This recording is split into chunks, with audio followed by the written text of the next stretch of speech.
Sykes-Picot and the deals and treaties that followed helped shape the modern Middle East,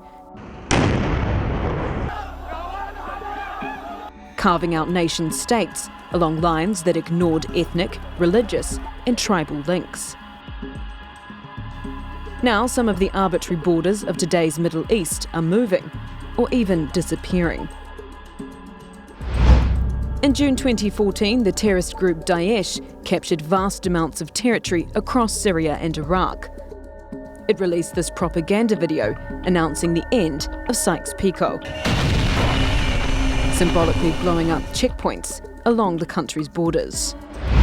Ethnic Kurds weren't a factor in Sykes-Picot or the Treaty of Lausanne, and their desire for their own state is playing out across the Middle East.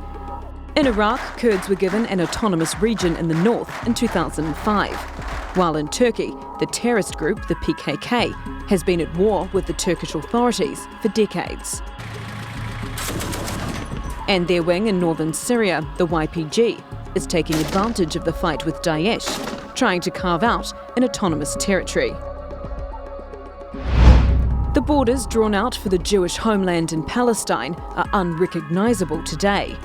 Conflict is ongoing in occupied East Jerusalem and the West Bank, and Israel continues to build illegal settlements.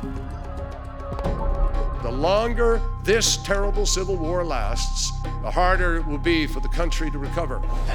Is it right to go backward to the ancient ages? No, the situation is different. We will continue our fight until weapons are laid down and not one single terrorist remains within our borders. We will stand against any attempt to harm Israel. We will fight for the right of Israel to live in peace and security and to exist.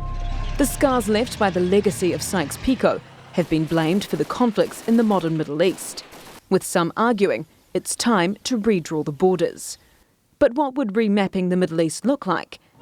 And would it help to solve conflicts?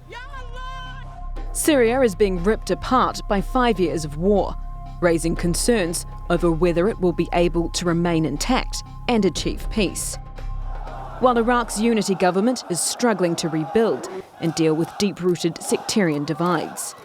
And last year, the autonomous Kurdish North was pushing for a referendum on independence. Turkey's government opposes an independent Kurdish state established by the PKK within its sovereign borders.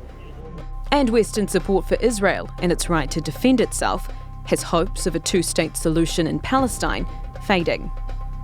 A century on from Sykes-Picot, can the idea of imposed nationhood survive, or will sectarian and ethnic identities redraw the Middle East? Yvette McCullough, The Newsmakers.